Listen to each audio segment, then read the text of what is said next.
Hello there, welcome to Africa Live, CCTV's new program that brings you African and global news from all perspectives. I'm Ramanyang in the Kenyan capital, Nairobi. Here's what else we have lined up for you in the next half hour. Remembering Mandela and cashing in. Entrepreneurs are cashing in on the memory of Madiba.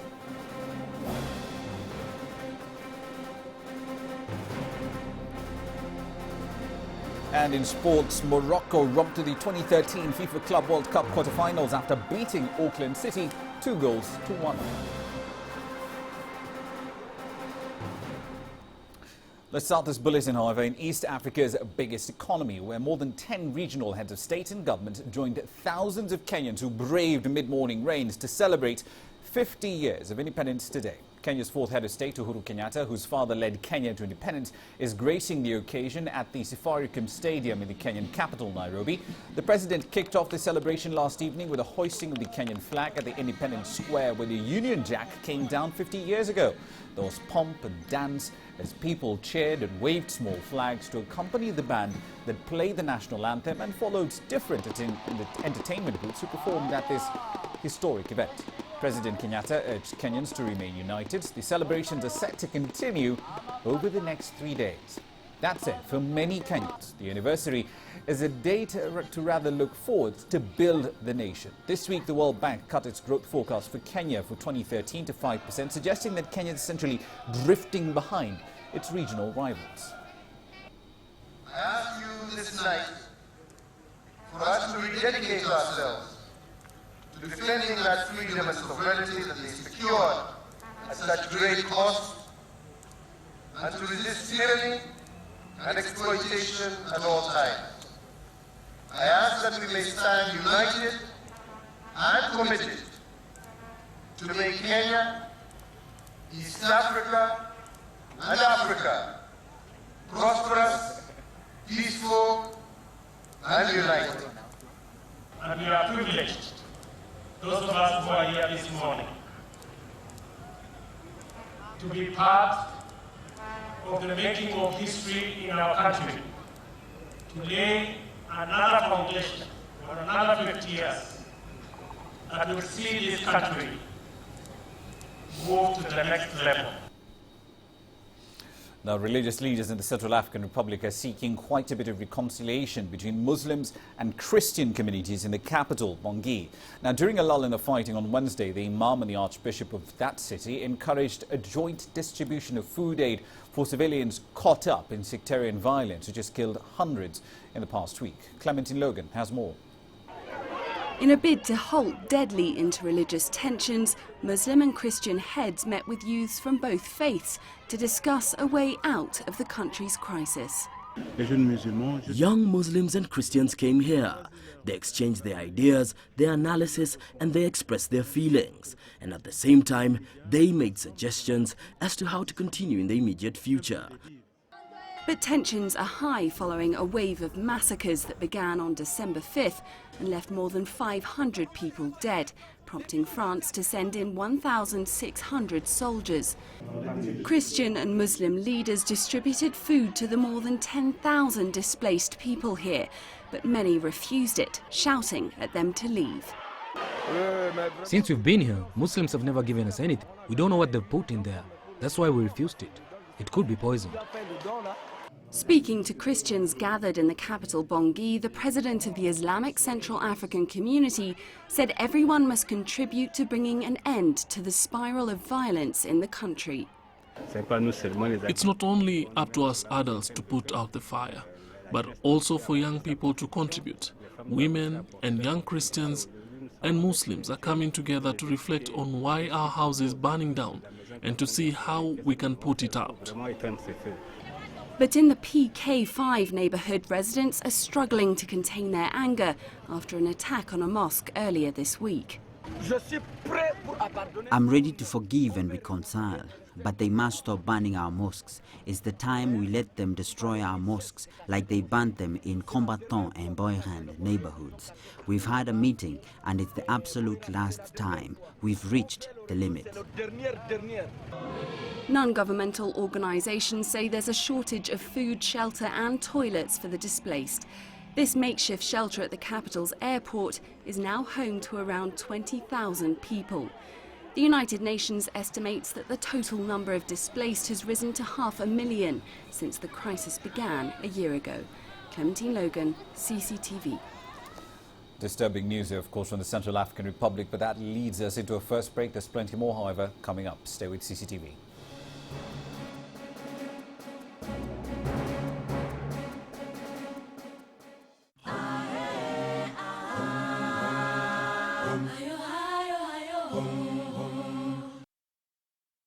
We follow the latest trends in global politics, economics, culture and sport, and how Africa fits into the global picture. You decide what's important. We need a trade justice. Africa's future will be determined by Africa. For women's equal opportunity, for a better life. We have to change something, and it's not the outsiders. Talk Africa, a new voice for the world.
Now, people from all over the world are still streaming into South Africa to pay their final respects to that country's former head of state, Nelson Mandela.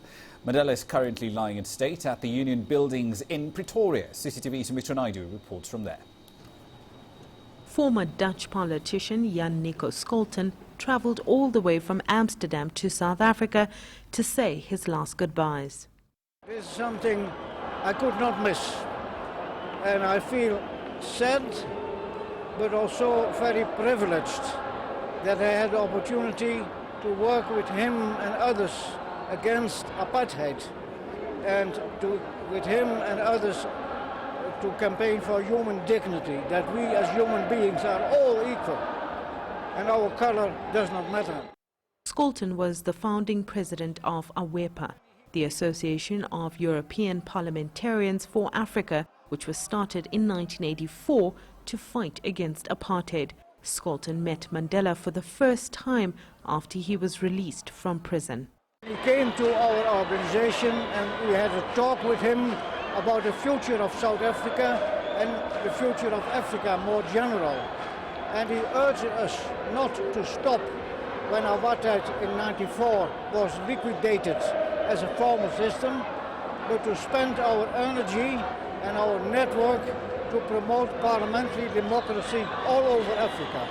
So it was not only South Africa, he was also very much linked up to Africa as a whole. For the international media, this was a story not to be missed. Some made the long journey here and didn't mind the sacrifice. I'm supposed to be on my honeymoon. I was supposed to be in Cape Town from Wednesday, but I brought the trip forward so that I could be here for this incredible event. I grew up in Northern Ireland during the 80s and the 90s, and freedom and freedom fighters are a huge part of Irish culture and Irish history, and a lot of people in my home country identified with Mandela. Thousands are still streaming into South Africa to say goodbye, to share this time with South Africans, and to just take a moment to feel the loss of a global icon. For many, it's also a time of reflection and for retrospection.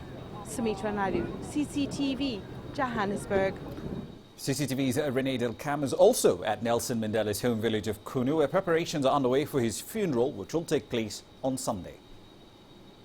Local authorities here in Kunu say they are ready for the huge influx of people expected to attend Nelson Mandela's funeral on Sunday. Security has been tightened in the village and at the nearby Mthatha airport, where around 70 heads of state and other dignitaries are expected to arrive over the next few days. A huge dome-like tent is still being erected on the Mandela family property where the funeral will take place. According to the spokesperson for the South African National Defence Force, the body of the late 95-year-old statesman will be flown from the Waterkloof Air Force Base in Pretoria to the Mthatha Airport near Qunu on Saturday morning.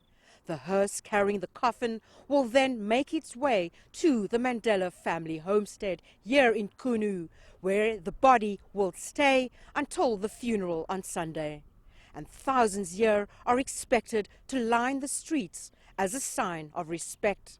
According to locals here, a traditional ceremony will also take place at the same time as the official state funeral, where a cow will be slaughtered and other rituals observed as the Madiba clan and the Mandela family lay to rest their great patriarch and elder, Nelson Rolihlahla Mandela, while the whole world watches. Renee Dalkam, CCTV, Qunu. Well, in Howick in South Africa's KwaZulu-Natal province, many have paid their respects by laying flowers at the site where Nelson Mandela was captured by apartheid security police on the 5th of August 1962. We came today just to pay our respects and to say goodbye and farewell and thank you to a great man.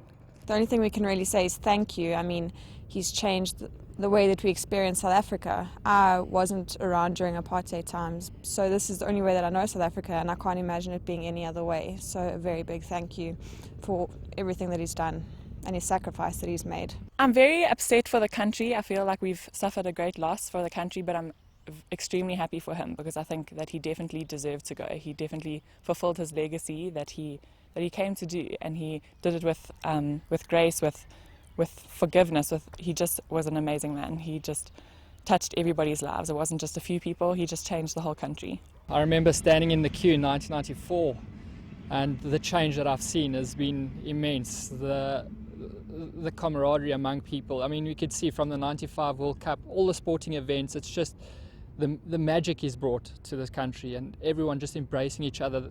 The proudest moments of me is when you look into the crowd or wherever, like yesterday at the FNB Stadium, and you see all the South African flags. It's moving. So to me, I'd just like to say a big thank you to Madiba as well as his family for sharing him with the country and the world.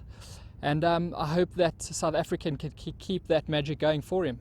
To all South African, we have to thank him and to worship him for the things that he has done, and I would like to say Hambalahle Madiba. He was the one person that made everybody in my family, in this country, people I know, people I don't know, made us all aware of what we should be and who we should be and the sort of relationships that we should have. I would just like to say thank you because he took such a stand and it's affected even people our age because he changed the whole attitude of our country. I just want to say thank you. Like my best friend is a Zulu person and most of my friends are Zulu, and I don't know where I would be without them. So just thank you for that opportunity. Thank you for what you did for this country. He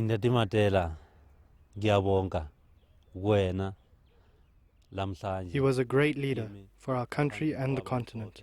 Thank you, Madiba. I hope you rest in peace.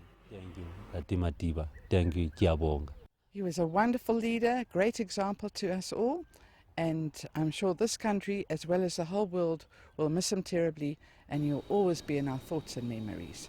We'll see you in heaven. Salagase. In the meantime, thousands packed the Cape Town Stadium for a musical celebration of Madiba's life. CCTV's Travis Andrew was there. He filed this report. In scenes that were reminiscent of his 46664 music concert, Cape Town once again came alive with the sight, sounds and colour of Madiba, this time for a tribute memorial in celebration of his life. Over 50,000 danced to the beat of some of Nelson Mandela's favourite songs. They wanted to give him a proudly South African send-off, and they didn't disappoint. The atmosphere at Cape Town Stadium is absolutely electric. People are jumping into song and dance every time they hear Nelson Mandela's name. Some of South Africa's best-known music artists performed a rendition of Madiba's favorites. The crowd's euphoric every time his picture flashed the screens. This was a celebration of Madiba's life, not a mourning, and many here wanted to make that clear.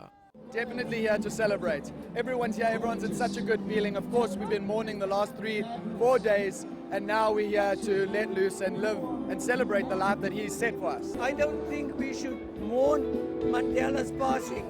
We should celebrate it and say we must celebrate his life, because that man gave his entire life to us for our freedom. Yeah, we are celebrating Mandela's life today, and now the concert is we are enjoying it. We are not sad anymore. We are happy. As the night progressed, so did the cheer and spirit of celebrations. The life of their dear and beloved Nelson Mandela being remembered here in the most fitting way. Travis Andrews, CCTV, Cape Town.